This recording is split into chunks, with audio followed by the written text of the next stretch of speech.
Vamos a hablar de la Cuaresma, Vamos a hablar de la Cuaresma. Lo que yo quiero explicar es muy simple, pero que es lo siguiente, es en una cosa que estaba en los padres de la Iglesia, que más o menos se olvidó, aunque nunca se olvidó, y que Benedicto XVI recupera en su libro Jesús de Nazaret. Jesús es sacramento, lo que se llama sacramento y ejemplo. Esto ya lo desarrollaré. ¿Se entiende? Entonces, él lo explica comentando el episodio del lavatorio de los pies de Jesús en la última cena. ¿De acuerdo? Esto viene de los padres, Por ejemplo, hay un sermón de San León Magno que dice que en la cruz Jesús era sacramento y ejemplo. Ahora lo explico un poquito. Pero, ¿qué significa eso? Entonces él lo explica. ¿Se acuerdan? Porque yo creo que es muy importante. Jesús lava los pies a los apóstoles. Entonces, desde siempre, eso puede tener como dos significados. Tiene un significado que sería el sacramento, vamos a decir, que es que allí Jesús, al lavar los pies a sus discípulos, les está indicando con un símbolo, simbólicamente, les está indicando lo que va a hacer, que va a dar su vida por ellos en la cruz. ¿Se entiende esto? ¿Se ve? ¿Sí? Ahora, eso es un primer sentido, ¿verdad? Y eso será lo que después nosotros recibimos en los sacramentos. Jesús ha muerto por mí en la cruz, ¿de acuerdo? Pero al mismo tiempo,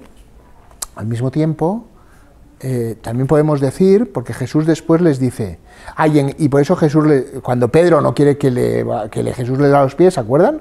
Pedro no quiere, porque Pedro dice, claro, si lo toma solo en el sentido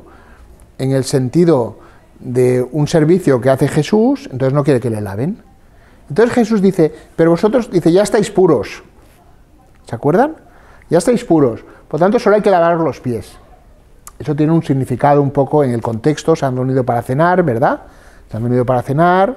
Palestina no tenía las calles asfaltadas, no las tenía, había mucho polvo por las calles. Entonces tú llegabas a cenar, te habías trasladado, probablemente habían venido pues igual de Betania, que estaba por allí cerca, ¿verdad? Probablemente se habían acercado desde Betania por el camino, un camino lleno de polvo, los pies se han llenado de polvo y tienen los pies sucios.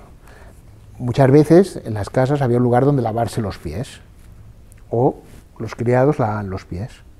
Entonces, claro, Jesús se levanta de la mesa y se pone a lavar, se ciñe una toalla, dice el texto, y se pone a lavar los pies a sus discípulos. Y entonces Jesús les dice, Pedro se enfada, no quiere, y Jesús les dice, vosotros ya estáis puros. Muy importante. Sacramento. Porque ¿quién es el que purifica? ¿Quién es el único que puede hacernos puros? Cristo. El único. Todo el problema del judaísmo, hasta Jesús, es que continuamente se estaban lavando, eso que explica San Marcos con tanta gracia, ¿verdad? Hay un momento en el Evangelio que San Marcos parece que se regodea, ¿se acuerdan? Porque hay una discusión allí, que le van allí a Jesús y le dicen, oye, ¿cómo es que tus discípulos comen con las manos sucias? Plata, ¿no? Entonces San Marcos parece que allí pues como que descarga, ¿no? Dice, no, porque tenéis que saber que los judíos se lavan antes de comer, lavan la vajilla y tal, y no sé qué, y tal, ¿verdad? Y dice, están todo el día lavando, ¿verdad? Y entonces, pero claro, ¿por qué se lavan tanto? Porque no hay manera de estar puro. De hecho, fíjense, así, bueno, aquí vamos a ir abriendo paréntesis continuamente, y si podemos cerramos alguno. Pero fíjense que hay una Santa Teresita, por ejemplo,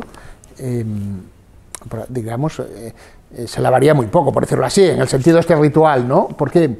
Porque esa necesidad de lavarse continuamente, de purificarse continuamente, o de hacer continuamente esto o lo otro tal, no deja de ser una cierta sensación de nunca voy a poder estar limpio, nunca voy a poder ser puro, nunca voy a poder vivir en la amistad con Dios, ¿verdad? Genera una sensación de distancia. Y de hecho tú lo que haces al hacer tantas cosas, incluso en la práctica religiosa podría darse, lo que haces no es acercarte a Dios, sino alejarte de otros, separarte, con la pretensión de intentar acercarte a Dios, pero no puedes. Todo ese ritual de purificación no puede. Pero Jesús le dice, vosotros ya sois puros. ¿Quién es el que los hace puros? Jesús. Jesús. El que nos hace puros, el que nos purifica, es Jesús, ¿verdad? Entonces, pero Jesús les dice, entonces ya, y le dice Jesús, dice, si no te lavo, tú no tienes nada que ver conmigo, Pedro.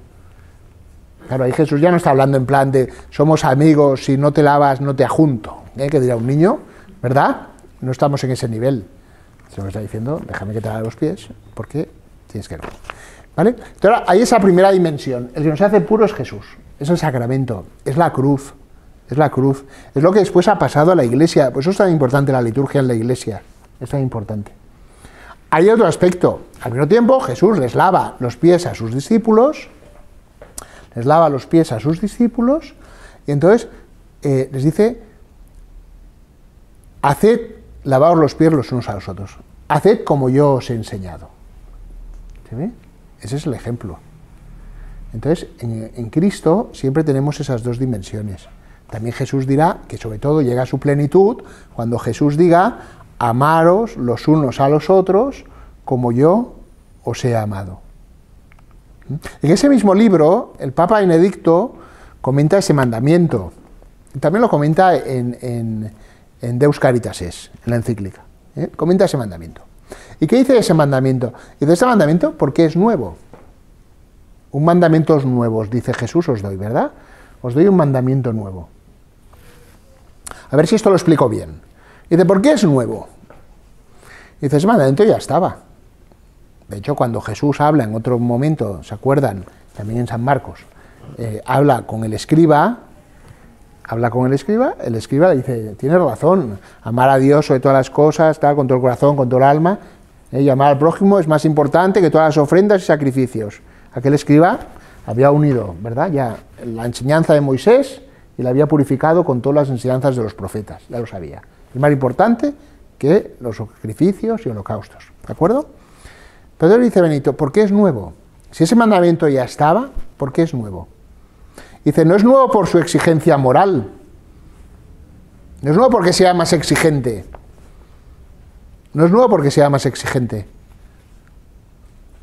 es nuevo, dice el Papa, porque lo que ha cambiado, vamos a decir, ¿cómo podemos explicarlo? Dice, lo que ha cambiado es el modo como nosotros lo podemos cumplir. Lo que ha cambiado es que lo podemos cumplir desde Cristo. Él dice el substrato ontológico, pero significa eso. El substrato ontológico, el suelo. Ha cambiado donde yo estoy. No ha cambiado la exigencia del mandamiento. Lo que ha cambiado es que ahora yo ese mandamiento, ¿cómo tengo que querer? Como Jesús me ha enseñado. Pero para querer como Jesús me ha enseñado, Jesús no solo me ha puesto una exigencia muy alta, sino que Él mismo, ¿verdad?, me comunica su vida para que yo pueda cumplir esa exigencia. Por eso también dice Jesús, ¿verdad?, un poquito más adelante, en el mismo Evangelio de San Juan, dice, sin mí no podéis hacer nada. ¿Se acuerdan? Me parece toda aquella comparación de la vid y los sarmientos. Bien, entonces, sacramento y ejemplo, ¿de acuerdo? Entonces, lo que yo quería explicar era esto, sí, pero no solo esto. Entonces, para explicar un poco la Cuaresma, que ahora vamos a entrar un poco más, unas cosas así como más narrativas de la Cuaresma, me interesaba por lo siguiente. En el domingo, si se fijaron, el domingo, en el prefacio de la misa, de del primer domingo de las tentaciones del desierto, decía que Jesús, con su ayuno, con los 40 días que estuvo ayunando en el desierto, inauguró las prácticas cuaresmales. ¿Se acuerdan? Por lo tanto, entonces, cuando nosotros entramos en la Cuaresma, y ahora vamos a entrar en la Cuaresma, cuando nosotros entramos en la Cuaresma, entramos en algo que ya Jesús ha vivido. Por lo tanto, nuestra Cuaresma es la Cuaresma de Cristo. ¿Sí? Entonces aquí vamos a explicar otra cosa ahora, que vamos a poner así. Sí. Vamos a poner así. A esto, bueno, no sé si borra mucho, no borra mucho.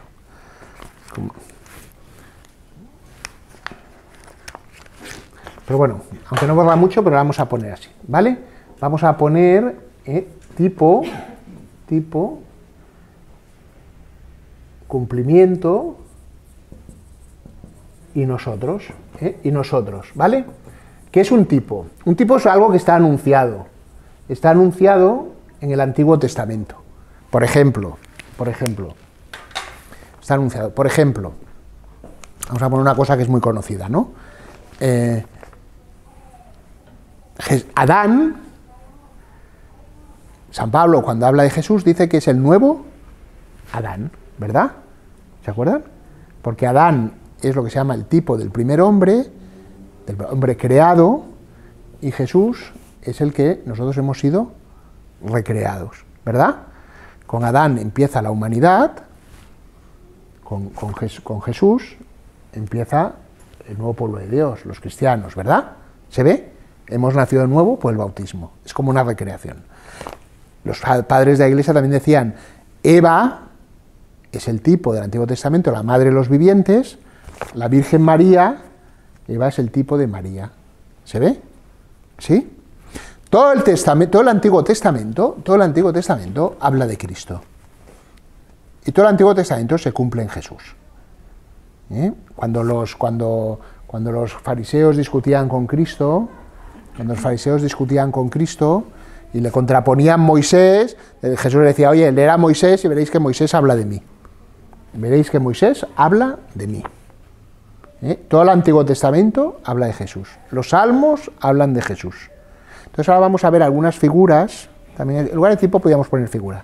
Vamos a ver algunas figuras del Antiguo Testamento, de la Cuaresma, ¿vale? Que ya las conocen, pero ahora vamos a recordar. La primera, voy a coger aquellas que en la tradición de la Iglesia siempre se han fijado como más importantes. La primera, que apareció el domingo en las lecturas, el diluvio. Vamos ahora a fijarnos en varios sitios donde aparece el número 40. El número 40. El número 40 es muy importante. No sé por qué motivo, pero es muy importante porque desde siempre, ¿verdad? Desde siempre se ha considerado bueno, desde siempre, en el mundo así mediterráneo, o sea, tanto griego como judío, se consideraba que una generación eran 40 años. Los griegos también, muchos, 40 años era como una generación. Y en Israel también, 40 años es como una generación. Pero aparte de ser una generación, es como un número acabado, no sé exactamente por qué.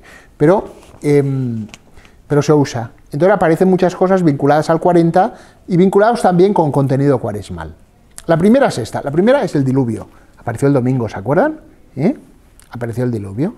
Porque esas aguas, ¿verdad? Siempre los padres de la Iglesia interpretaron que esas aguas eran un signo del bautismo. Y dice que en el Génesis dice, estuvo lloviendo 40 días y 40 noches. La cosa acabada. ¿De acuerdo? Luego San Pedro, que también lo leíamos el domingo, explicaba que ese diluvio de Noé prefiguraba el bautismo. ¿Se acuerdan? Figura. ¿Ven lo que es la figura y la realización? Al mismo tiempo, luego los padres ya en la alegoría, que se llama, ¿no? Que, pues ya encuentran de todo, ¿no? La paloma que suelta Noé simboliza al Espíritu Santo y la relacionan con la paloma que baja sobre Jesús, en el bautismo del Jordán, etc. ¿De acuerdo? Bien, ese es el primero. Segundo episodio que nos interesa y que también son 40. Son los 40 años que pasó Israel en el desierto. Los 40 años que pasó Israel en el desierto. Aquí nos vamos a detener un poco más. ¿Por qué? Porque en Números, está al principio, Números 13, en el libro de los Números 13, está al principio de la etapa en el desierto, el Señor dijo a Moisés, envía gente a explorar. ¿Recuerdan este episodio? En la tierra prometida. La tierra prometida podrían haber llegado en 15 días. ¿Saben? Entonces, el Señor dijo a Moisés, envía gente a explorar. Y entonces se fueron a explorar. ¿Cuánto tiempo estuvieron explorando? 40 días. Estuvieron 40 días explorando. Es como un tiempo, podemos considerarlo, por lo tanto, aquí, es como un tiempo de conocimiento. Pero cuando vuelven de explorar, al principio dicen vamos para allá, pero luego se asustan porque dicen esto es un pueblo terrible y tal, y entonces no quieren, empiezan a inventarse historias, ¿verdad? Empiezan a ver gigantes, en vez de decir, es que hay gigantes, ¿eh? Es que hemos visto que para llevar un racimo de uvas tenían que hacerlo entre dos, un racimo de uvas, ¿eh? Porque pesaban muchísimo, se asustan. Y entonces se convierte también, por la desobediencia, se convierte en un tiempo de castigo, porque por haber desobedecido, ya estamos en el capítulo siguiente de los Números, ¿verdad? Estuvieron 40 años por el desierto. Se convierte en un tiempo de castigo y en un tiempo de prueba. En un tiempo de prueba. ¿Eh? Pero siendo un tiempo de prueba, la cual Dios, ¿verdad?, les dirá, te he humillado, te he hecho pasar hambre, ¿eh?, para ver si me reconoces como Dios, pero siendo un tiempo de prueba, que lo es, también es un tiempo de gracia. Les voy a leer un texto del Deuteronomio, dice así: el Señor tu Dios te ha bendecido en todas tus empresas, se ha preocupado de tu marcha por este gran desierto. Durante estos 40 años, el Señor tu Dios ha estado contigo, sin que te haya faltado nada. ¿Ven? Es un tiempo también de gracia. Es un tiempo también de gracia. Cuando estamos en el desierto, hay más momentos en que aparece el 40. ¿Quieren saberlos? Si no los digo, ¿eh? Sí, así me gusta. ¿Eh? Hay más momentos en que hay 40. La primera vez en que hay 40 es cuando Moisés sube por primera vez al Sinaí. Moisés tuvo que subir 2 veces al Sinaí. Cuando sube la primera, o al Oreb, cuando sube la primera, está allí 40 días con Dios. Si miramos eso, ¿verdad? ¿Qué hace allí Moisés 40 días en lo alto de la montaña? Dialoga con Dios. Moisés es alguien que dice la Sagrada Escritura, ¿verdad? Hablaba con Dios como un amigo habla con su amigo. Estuvo 40 días. Bajó muy contento Moisés con las tablas de la ley, ¿se acuerdan? ¿Y qué se encontró cuando bajó con las tablas de la ley? Se encontró que Aarón era su hermano. Aarón es el sacerdote, pero Aarón era débil. Y la gente, como Moisés tardaba, porque Moisés tardaba, ¿no? Y claro, todo el mundo quiere todo inmediatamente, se desanimaron. Y dijeron, necesitamos un Dios que nos conduzca. ¿Qué hace Moisés 40 días ahí hablando con Dios? O vete a saber qué hace ahí, en la montaña. ¿Qué le habrá pasado? Y se acuerdan, hicieron aquel ídolo de oro. Y entonces Moisés bajó, ahora no vamos a leer todo aquello, ¿verdad? Pero bueno, rompe las tablas, ¿no? Se enfada, tal, quiere ya dejarlo todo, ¿no? Pero Dios quiere volver a dar los mandamientos y Moisés vuelve a subir a la montaña y vuelve a estar 40 días. Esta vez ya es un tiempo penitencial. Ya no fue a hablar con Dios, aunque hablara con Dios. ¿Qué estuvo haciendo? Ayunando. Estuvo ayunando. Estuvo 40 días en lo alto de la montaña ayunando. ¿Ven? Nos va apareciendo todos los aspectos que son propios de la Cuaresma, ¿eh? El diálogo, la intimidad, la penitencia, la prueba, ¿de acuerdo? A mí me gusta mucho un episodio que cité el domingo en la homilía, ¿verdad?, que es Goliat. Porque Goliat, cuando se enfrenta al ejército de Israel, dice el libro de Samuel, que estuvo 40 días provocando a Israel. Mañana y tarde, por la mañana y por la tarde. Claro, que eso es el mundo de las tentaciones, ¿me entienden? Es el mundo de la provocación, es el mundo que uno se siente continuamente asediado, ¿no? Y por alguien que está lejos todavía, pero que parece invencible. La descripción que hace el libro de Samuel de Goliat es tremenda, ¿eh? Dice, lleva una coraza de 50 kilos, da un miedo tremendo, ¿eh? Medía 2,5 metros, ¿eh? ¿Saben? Era una cosa, era un gigante, ¿eh? Era un gigante, ¿de acuerdo? Bueno, entonces, ¿por qué digo todo esto del 40? Porque todo esto, que es muy interesante, es muy interesante, pero llega a su cumplimiento en Cristo. Nosotros con todo eso no haríamos mucho. Podríamos intentar, ¿verdad? Revivirlo, no sé, de alguna manera, pues como conmemorarlo, pero como podemos conmemorar tantas cosas, ¿no? podríamos representarlo. Esto con los chicos alguna vez lo había hecho, ¿no? Con convivencias, pues lo había hecho, ¿no? Vamos a hacer una performance, ¿no? Vamos a hacer una de los 40 años en el desierto, ¿no? Ya está, vamos a hacer un poquito de ayuno, un poquito tal, para, ¿saben? Bueno, pues ya está, muy bonito, está bien, ¿eh? Pero ¿qué es lo que nos interesa? Nos interesa que Jesús quiso ayunar. Nos interesa que Jesús quiso ayunar. Antes de este ayuno de Jesús, que vamos a entrar enseguida, porque quiero leer un texto de Ratzinger, hay otros 40 días que son los de Elías. Elías, ¿se acuerdan? El profeta. Hay un momento en que la está persiguiendo Jezabel y el rey, lo quieren perseguir para matarlo. Elías está desanimado, quiere dejarlo todo, está agotado, quiere dejarse morir. Estando en estas, ¿verdad? Un ángel lo despierta, se encuentra allí un trocito de pan y agua, no recuerdo si era un ángel, bueno, se despierta, ve, cuando se despierta, ¿no? Encuentra el pan y el agua y dice, come y bebe, porque tienes por delante un largo camino. Esto es muy escueto, ¿eh? Entonces Elías come el pan, bebe el agua, se pone en el camino y entonces puede llegar hasta el monte Horeb, muy importante, ¿eh? Ahí en el monte Horeb también tiene una revelación de Dios. Al principio él piensa que pasará un huracán, en un fuego, ¿no? Y al final lo reconoce en una brisa suave. ¿Recuerdan este episodio? También es muy importante. Muy importante porque, digo, simplemente lo digo, ¿verdad? Porque después, cuando el próximo domingo, en misa, leamos el Evangelio a Transfiguración, aparecen dos personajes que han pasado 40 días, que son Moisés y Elías. Aparecen junto con Cristo en lo alto del monte Tabor. Aparecen allí. Entonces, pero voy a leer el texto de Ratzinger. Siempre lo más interesante de lo que cualquier persona puede decir es cuando lea a otro, cita a otro. Entonces voy a leer lo que dice, si lo encuentro, quizá no lo encuentro, ¿verdad? Lo que dice Ratzinger. Dice así. Dice, yendo al desierto, Jesús entra en la historia de la salvación de su pueblo, del pueblo de Israel.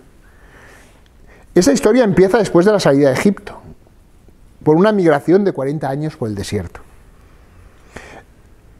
En el centro de este tiempo están los encuentros de cara a cara con Dios. Los 40 días de Moisés en la montaña, en ayuno absoluto, en la soledad de la nube. Del núcleo de estos días surge la fuente de la revelación, eso es de la experiencia del desierto. Dice, volvemos a encontrar la experiencia de 40 días en la vida de Elías, perseguido por el rey Acab. El profeta camina 40 días por el desierto, volviendo así al origen de la alianza, a la voz de Dios, para un nuevo comienzo de la historia de la salvación. Fíjense, ¿qué ha dicho aquí Ratzinger? Una cosa muy importante. Está diciendo que, y esto nos orienta en la Cuaresma a nosotros, está diciendo que Moisés, cuando ha subido al alto de la montaña, y Elías, cuando han logrado llegar al Horeb, ¿verdad? ¿Con qué han ido a encontrarse? Han ido a encontrarse con el fundamento. La Cuaresma se ordena al fundamento. Han ido a encontrarse con el fundamento, con el origen de la alianza. Allí Moisés, Dios, le da los 10 mandamientos. Los 10 mandamientos son muy importantes. Ahora no nos quedamos con los 10 mandamientos, pero son muy importantes. Pues ahora no podemos explicar todos los mandamientos, pero cuando los mandamientos es, luego Dios les dirá, vosotros sois mi pueblo y yo soy vuestro Dios. ¿Se acuerdan? Les dice eso. El pueblo de Israel estaba gozoso, decía, hombre, un Dios que nos dice lo que hemos de hacer, por fin. Que no tenemos que inventarnos continuamente de qué forma satisfacerlo, y en ningún momento sabemos si va a estar contento, ni si es bastante. Y al final lo que deseaban más que nada era mantenerlo alejado, por si acaso. Dice, no, está aquí. Y Elías, cuando llega al monte Horeb, vuelve al fundamento de la alianza. La Cuaresma nos conduce al fundamento de la alianza. Entonces, si ahora pensamos desde esta perspectiva de Ratzinger, Jesús en el desierto, 40 días, Satanás, ¿qué es lo que intenta? ¿Qué es lo que intenta Satanás? Tentarlo para apartarlo de Dios. Para apartarlo de Dios, ¿verdad? Para proponerle un cambio alternativo. Una salvación diferente. De alguna manera, le venía a decir, convierta estas piedras en panes. Que recuerdan la tentación de Israel en el desierto, ¿verdad? Cuando no tenían que comer y se quejaban. ¿Y qué les decían cuando no tenían que comer? ¿Qué le decían a Moisés? Ah, nos has traído aquí para matarnos de hambre. Fijaros, es una tentación. La tentación siempre te vuelve contra Dios, porque aquello que se te propone como apetecible, ¿verdad? Crees que Dios te lo prohíbe y por tanto te vuelve contra Dios. Entonces, nos ha sacado para que llévanos allá. Vamos a morir de hambre. Allí teníamos los puerros, ¿se acuerdan? Los pepinos y las cebollas. Y en el agua, la segunda tentación, igual, ¿no? Entonces, la primera tentación es esa, de que las piedras se conviertan en panes. Que las piedras se conviertan en panes. ¿Y Jesús qué dice? Que el hombre, el pan, no satisfaría la necesidad del hombre. Sin embargo, por su inmediatez, ¿verdad? Porque el hombre también ha de vivir de la palabra de Dios. El destino del hombre, el fin último del hombre, es la vida eterna. Es la vida eterna.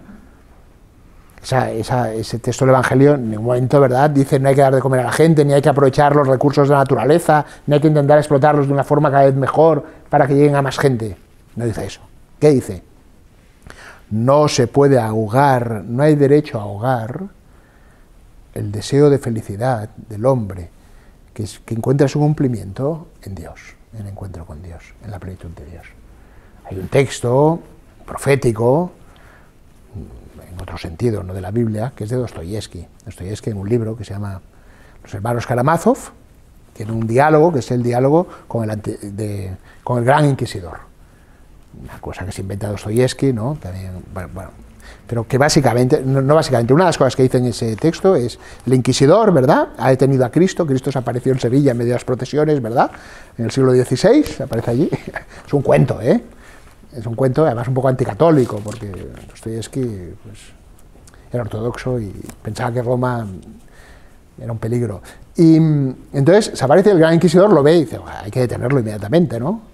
Hay que detenerlo. Y lo detiene, y una de las cosas que el gran inquisidor, está ahí toda la noche hablando con él, una de las cosas que el gran inquisidor le dice a Jesús es, claro, dice, tú, como eres tú, claro, podías vencer las tentaciones. Dice, pero nosotros sabemos que la gente no puede. Fíjense, qué maldad. Dice, y como no pueden, nosotros hemos decidido darles pan. Y ya les hemos dicho que nada es pecado. Para que estén contentos. ¿Sabes? Para que estén contentos. Les quitan la libertad. ¿Entienden? O sea, no solo de pan vive el hombre. No que solo comiera, ¿verdad?, que estuviera satisfecho, que simplemente pudiera satisfacer sus necesidades vitales, naturales, no sería una persona feliz. Entonces, la segunda tentación de Jesús en el desierto está vinculada a la tentación también de Israel, ¿verdad?, cuando se quedan sin agua. Se quedan sin agua. No tienen para beber. Entonces, tientan a Dios, ¿verdad? Se vuelven contra Dios, nos quieren matar de sed. Que es aquello de Masai Meribá, las fuentes de Masai Meribá, ¿verdad? Jesús hace salir el agua. Por eso dice, no tendrás el Señor tu Dios, ¿verdad? ¿Vale? Y a él solo darás culto. Y la tercera, ¿verdad? Y la tercera, pero bueno, traducida a nosotros, ¿verdad?, que es cuando el demonio le dice que, por ejemplo, se tira del pináculo del templo, ¿verdad?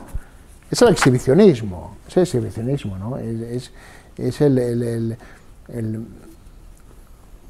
atractivo, podríamos decir, ¿verdad? Aquello que nos seduce, pero no es la verdad que salva, no es la verdad de Cristo.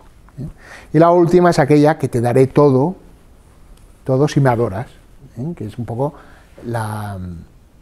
hacer obligatorio el bien. ¿Se dan cuenta? Todos los movimientos o todos los grupos, hay una serie de grupos en la historia que se van sucediendo, también ahora, no los voy a mencionar, pero que existen, que creen que la forma de acabar con el pecado es matando a los pecadores. De hecho, es una forma bastante eficaz, ¿no? Otra cosa es si quedaría alguien, ¿no? Pero esto es algo que existe, ¿no? Dice, oiga, no hay pecadores, pues elimínelos y se queda sin pecado, ¿no? Haga obligatorio el bien. Hágalo obligatorio de una forma coercitiva, ¿no? Que es un poco lo que el demonio le dice a Jesús, ¿no? Dice, si tú gobiernas aquí, pues ¿quién hará el mal? Nadie lo hará. O lo seducirás con tu presencia, ¿verdad? O impondrás tu poder de tal manera de que de que nadie podrá pecar ni ser malo. Todo el mundo será honrado. ¿Me explico? Esto en algunas sociedades se aplica de alguna manera. Entonces, podrá hacerlo. Muy bien. Entonces, y Jesús tampoco quiere, ¿no? Jesús tampoco quiere. Entonces, allí, ¿qué es lo que está en juego? Está en juego la libertad del hombre. Si se fijan, los santos padres dicen Jesús, podía haber vencido a Satanás con su fuerza divina. Dice, pero la quiso salvar desde su humanidad. Quiso vencer al tentador desde su humanidad. ¿Para qué? Y eso dice San Agustín. San Agustín tiene un texto, se lo voy a buscar, se lo leo, que dice así, dice, Cristo se dejó tentar del diablo para ser nuestro mediador, y ayudarnos a triunfar de las tentaciones del demonio. No solo con su auxilio, sino también con su ejemplo. Es esto mismo, ¿ven? Es esto mismo. Nosotros tenemos el ejemplo de Jesús para hacer las cosas, ¿verdad? Para el mismo tiempo que tenemos su gracia. Tenemos su gracia. Que los tiempos litúrgicos, todo son los misterios de la vida de Jesús. Ayer estaba leyendo, hay un obispo, porque yo tuve una cierta relación, que es el obispo de Segovia, se llama César Franco. César Franco, que escribe libros sobre San Juan y tal. Es un gran exegeta,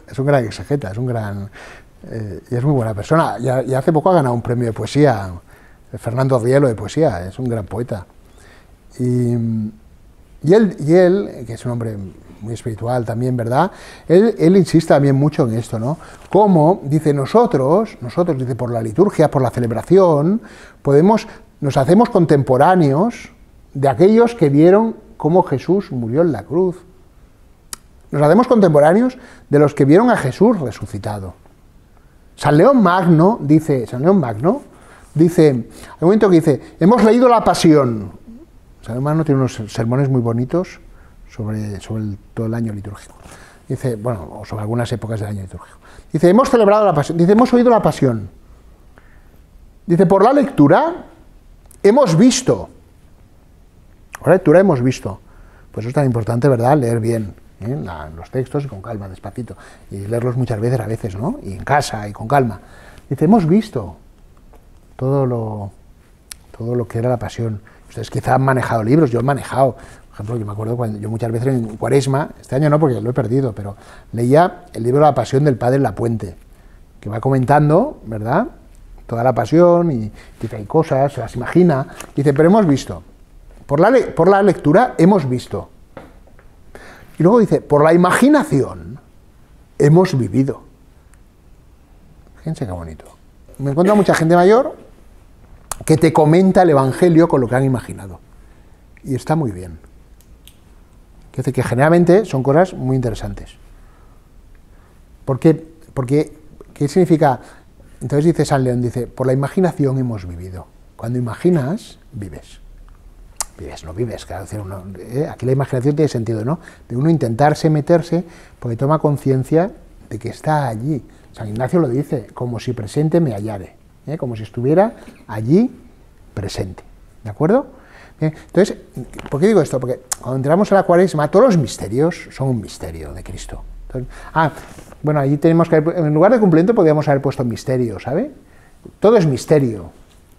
Todo es misterio. Pero eso que se realiza plenamente en Cristo, también nosotros lo podemos vivir unidos a Cristo. Y todo es un único misterio. También el mismo San León Magno, hay un momento que cuando habla, dice, la Pascua lo celebramos todo.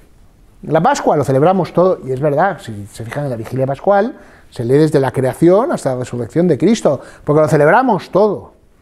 Pero ese todo que celebramos en la Pascua, de hecho, se celebra en cada momento, porque Jesús resucitado, Jesús presente en el sagrario, está ahora, ¿me entiende? No estamos... es que en Cuaresma no puedo comulgar, ¿no? En Cuaresma puedes comulgar igual. No quedan suspendidos los sacramentos de la gracia. ¿Verdad que no? No quedan suspendidos. ¿Por qué? Porque nosotros todo eso lo podemos vivir con Cristo. Lo podemos vivir con Cristo. ¿Entienden? Esa es la realidad, eso es lo grande, eso es lo maravilloso. Entonces, ahora no nos da tiempo, ¿no? Pero si viéramos, me gustaría que pensáramos eso. Vamos a pensar solo en una imagen. Dice que Jesús, en el Evangelio dice, Jesús, arrastrado por el Espíritu Santo, fue al desierto. Fue el desierto que los condujo. De hecho, todos los episodios que hemos comentado antes, todos, Si buscáramos en la Biblia, nos encontraríamos que son suscitados por Dios. Es Dios el que dice a Moisés, sube, es Dios el que hace que llueva, y le dice a Noé que construya un arca, ¿verdad? Es David el que le dice, yo voy a ti en nombre del Señor del universo, ¿no? Del jefe del ejército de Israel, es David, o sea, no va en nombre propio, no hay ninguna de estos textos u otros que podríamos haber mencionado en que la iniciativa no sea de Dios. Y nosotros también, esto es lo primero, entramos, no quieren entrar, si ustedes leen el Éxodo, capítulo 6, lean solo el capítulo 6, el Éxodo, el pueblo de Israel no quería salir de Egipto.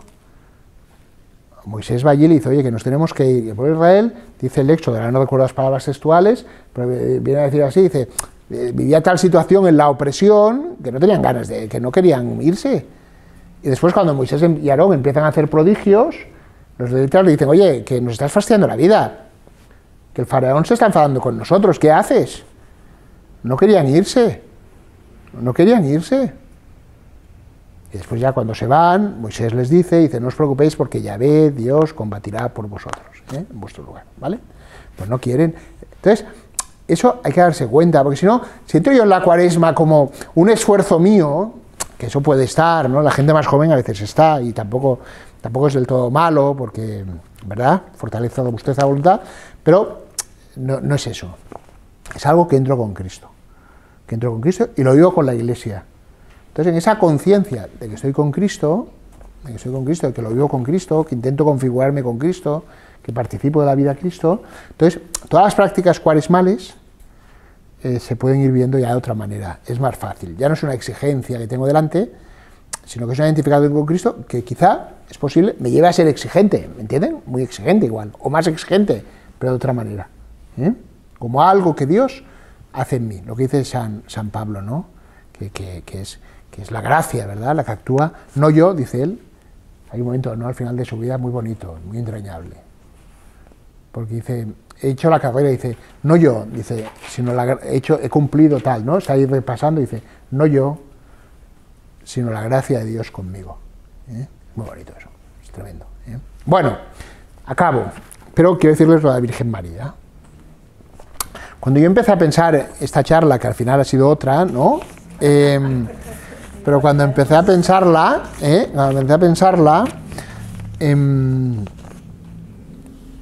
fue el 11 de enero, entonces yo iba bajando por la calle Balmes,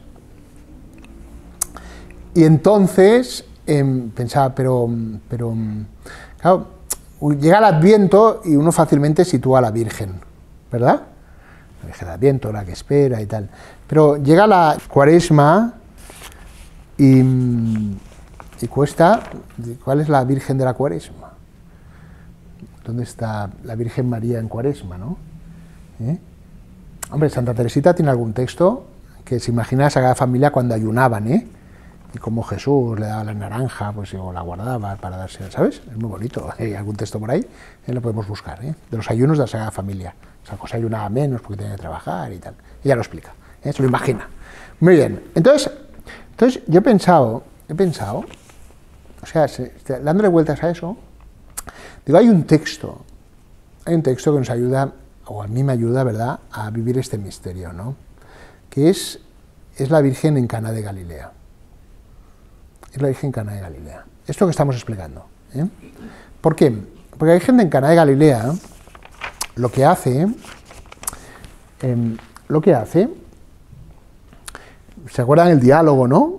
No tienen vino, tal, pero lo que es interesante es que allí Jesús dice, ¿por qué me lo dices? Todavía no ha llegado mi hora. Entonces, todavía no ha llegado mi hora. Entonces, allí, por mediación de la Virgen, esto es lo que siempre se ha dicho, ¿no? Y lo decimos nosotros también, Jesús realiza aquel milagro, ¿no? Que además es un milagro que, aparte de las bodas, pues tiene una clara simbología. Jesús allí habla, todavía no ha llegado mi hora, y siempre que Jesús habla de su hora se refiere a su muerte en la cruz, y a la pasión, ¿se acuerdan? Es siempre, Hay varias veces que lo intentan detener, dice, pero no pudieron porque no había llegado su hora, Jesús a la última cena dice, sabiendo que había llegado la hora de pasar de este mundo al Padre, ¿no? en su oración, allí un poquito después, una oración que hace, el capítulo 17, también empieza de esa manera, ¿no? Padre, ha llegado la hora, glorifica a tu Hijo, tal, ¿no? O sea, la hora de Jesús. La hora de Cristo está vinculada a la cruz.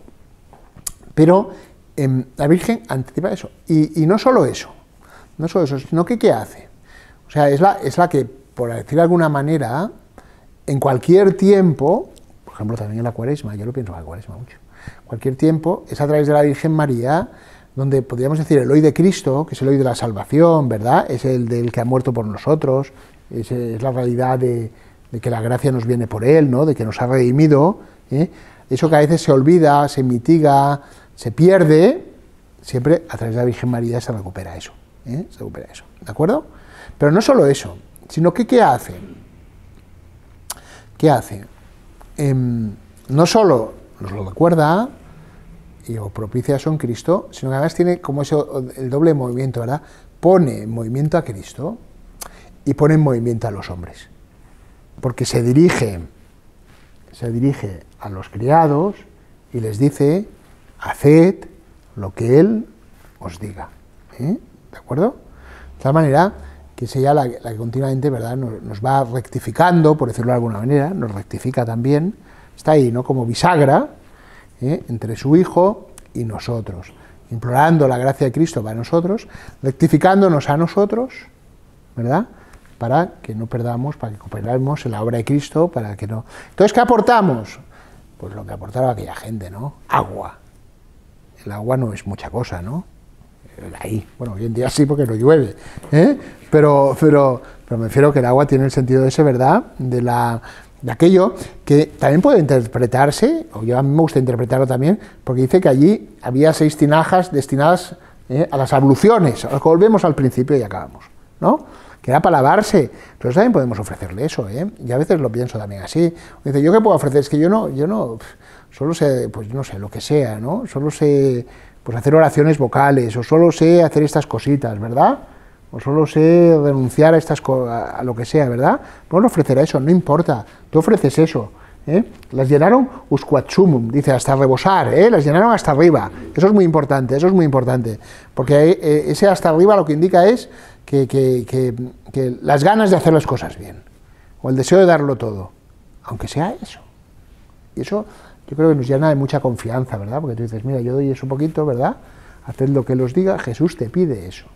Jesús nos pide eso, nos pide lo que tú puedes dar, ¿verdad? Para que Él pueda realizar, ¿verdad?, la obra, verdaderamente, para que darse cuenta de ese fenómeno, de la Cuaresma. Toda la Cuaresma se ordena y busca, ya desde Cristo, pues estamos bautizados en nuestro caso, ya desde Cristo se ordena a ganar en esa conciencia de pertenecer a Jesús para vivir con Jesús y amar con Jesús. ¿De acuerdo?